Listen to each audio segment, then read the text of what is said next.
Бүтээлж уншлах, сайн туршлага. Бага боловсролын багш би шиний нэг. Бүтээлж уншлагыг багш сурагч, эцэг их сурагч, сурагч гэсэн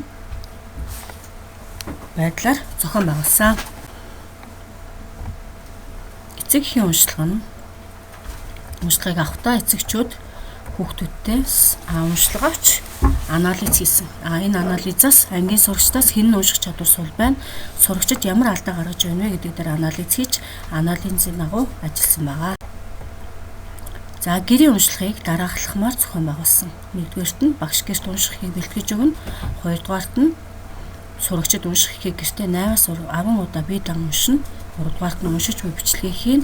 Дөрөвдүгээрт нь уншиж буй бичлэгийг ангийн группт байршуулна гэсэн ийм алхмаар гэрийн уншлагыг зохион байгуулсан. Нэг өгүүлбэр унших гэсэн арга зүй. За багш унших өгүүлбэрээ бэлтгэн. Бэлтгэсэн өгүүлбэрээс нэг өгүүлбэрийг сонгоно. Сонгосон өгүүлбэрээ уншина. Уншиж чадахгүй бол дараах өгүүлбэрийг дахин уншина. За энэ арга зүйг хэрэгэлсэн туршлага бол хүүхдүүдэд маш олон зүйлийг уншуулж, их зүйлийг уншуулад уншуулахад багшаас нэлээдгүй хугацаа зарцуулдаг. Энэ хугацааг хэмнэхийн тулд бас энэ арга зүйг ашигласан байна. За номын бүхц гэсэн аяныг бас зохион байгуулсан. За эхний алхам нь болохоор номын сантай танилцах үйл ажиллагаа. Хоёр дахь үйл ажиллагаа нь унших номоо сонгоно. Сонгосон номоо уншина. Уншсан номоо зургаар илэрхийлэн зурна гэсэн дөрвөн алхмын дагуу энэхүү аяныг зохион байгуулсан. За уншиж ойлгосноо зургаар илэрхийлэх гэсэн аяныг мөн зохион байгуулсан.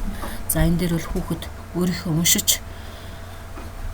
уншсан үлгэрээ ихээ зургаар илэрхийлж зурсан байгаа. За энэ арга зүйг ашигласнаар тухайн сурагчийн ойлгон унших чадвар, мөн зургаар илэрхийлэх чадвар, өөрийгөө илэрхийлэх чадварт бол хагассан байгаа. За мөн ангийн эцэгчүүд үлгэрч эцэг гэсэн аяныг зохион байгуулж эцэгчүүд маань хүүхдүүдтэйгээ хамтарч ажиллагаа.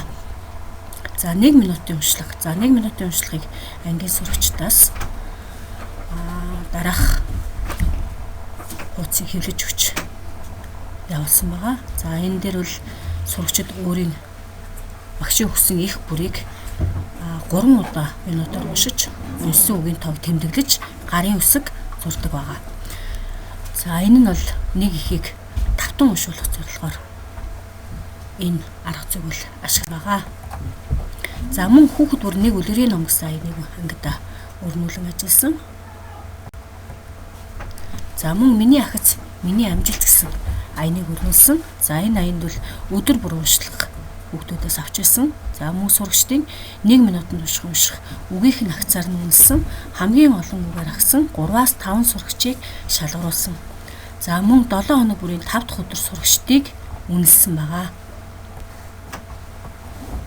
За тоглоомын арга зүйг бас сургалтанд ашигласан. За энэ нь бол жишээлбэл дугуй хүрд гүйвүүлэгч гэсэн энэ хэрэглэгдэхүүнийг бас ангийн ганцаарчлан тавтлах хийх явцдаа ашигласан байна. Тухайлбал ангийн уншлах сул 2-3 сурагч дээр энэ тоглоомын арга зүйг